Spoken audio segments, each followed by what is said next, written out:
Good morning, happy Monday. I'm sixth grade. So, no rhythm video this morning. It is only going to be a notes on a staff video.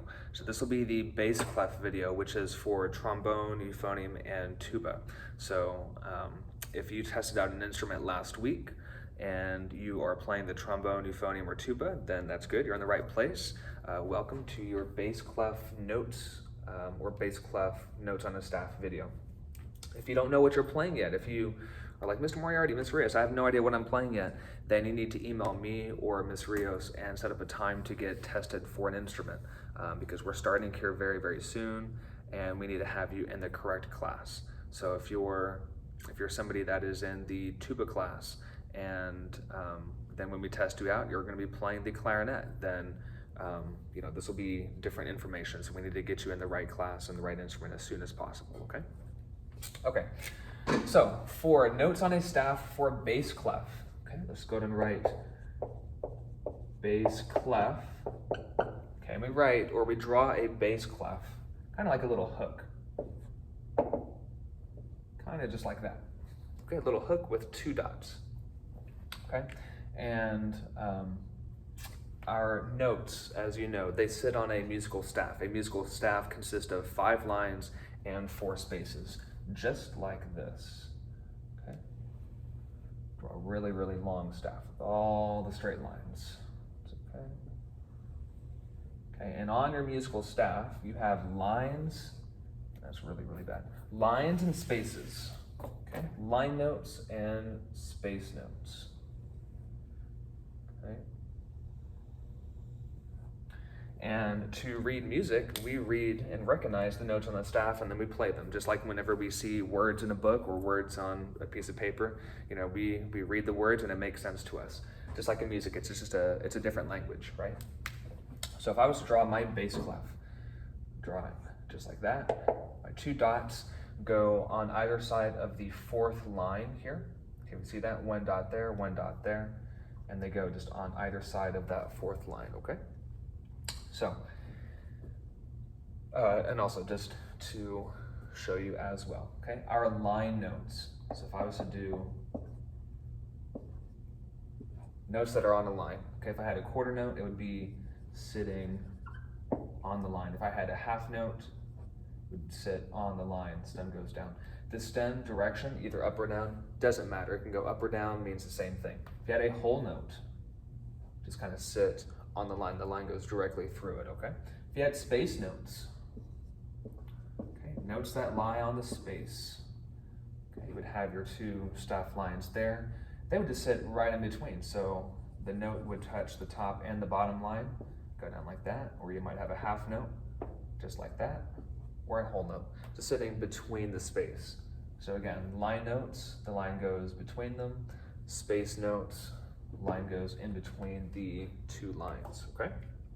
So if I drew all of my notes here, and we're gonna start from the very first line on the bottom. Again, remember, I'm in an elevator and I'm on floor number 1 and I go up to floor number 5. Okay, so we're gonna start here on the bottom. I'm gonna draw all whole notes. So there's 1, there's 2, there's our 3rd space, there's our 4th space. Whoop. Sorry, said it wrong. First line, 1st space. 2nd line, 2nd space. Here's our 3rd line. Here's our 3rd space. 4th line, 4th space, and our 5th line. Remember, there's no 5th space because there's only 5 lines and 4 spaces, okay? So here's all of my notes here, okay? And each one of them has a name, okay, has a name. Now, for treble clef, our note names on each line and each space is different than bass clef. This is why we're making 2 different videos. So if you're playing flute or clarinet, and if you're watching this video, you're watching the wrong video, make sure you go back and watch the treble clef video, okay? So, our first line on bass clef is actually called G, okay? It's actually called G, okay? If we go and skip over to our 2nd line, so is this our 2nd line? No, this is actually in our 1st space. We're gonna skip over and go here to our 2nd line, and our 2nd line is actually called B. okay? Just like that. We're gonna skip over to our third line, and our third line note is actually called D, as in donut. I love donuts.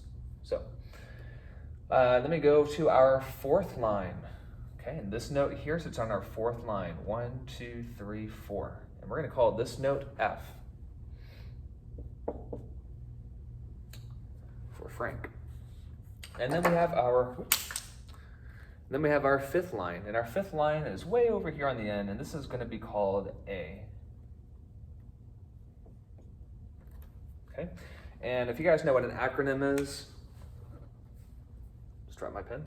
If you guys know what an acronym is, it is letters and you make words up for it. So for example,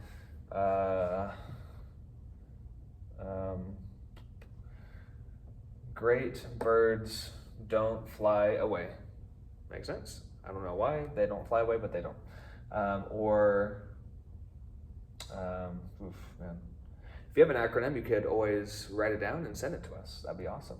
But yeah, great birds don't fly away, or good boys don't something. So that's that. Our lines. Now our spaces. Okay, this is our first space, and our first space. If we know the musical alphabet, we know A, B, C, D, E, F, G. Reverse back and go to A. So this would be A. Okay, we have B here for our line. What's missing here on our second space would be C. Then we would have E, just kind of filling in. E, F, that'd be G.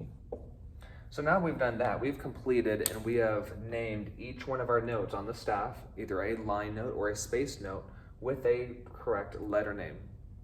Okay, so every time you see a note that is on the third line meaning this one here, that is always going to be D. Okay, whenever you see a note that is on the fourth space, it is always, forever and ever and ever, always going to be G. Whether it's a whole note, it could be a quarter note, it could be a half note, it could be an eighth note, it could be a 16th note, it could be a triplet note. If a note is always going to be in the fourth space, it's always going to be G.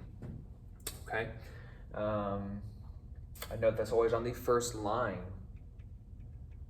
also always going to be G. But this is actually a low G compared to a high G. So we have two different G's here, two different A's here. Are they the same note?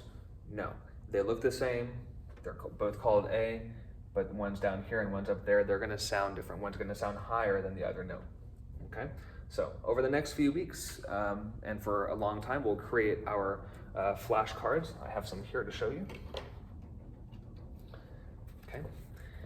So if you have any flashcards at home, we're going to start making flashcards, and every note, as you can see, every note card has a staff, and we'll draw a note, and then on the very back we'll draw a letter name, and this will be just kind of like your flashcards to kind of go through and kind of test yourself and get really good of learning your new musical language, okay? So this is your Bass Clef Notes for today. And if you have any questions, let us know. Again, if you don't have an instrument yet, email us so that we can get you tested, because we are starting very soon. So that is also very exciting, okay? Cool. Have a happy Monday, and I'll talk to you guys later. Bye.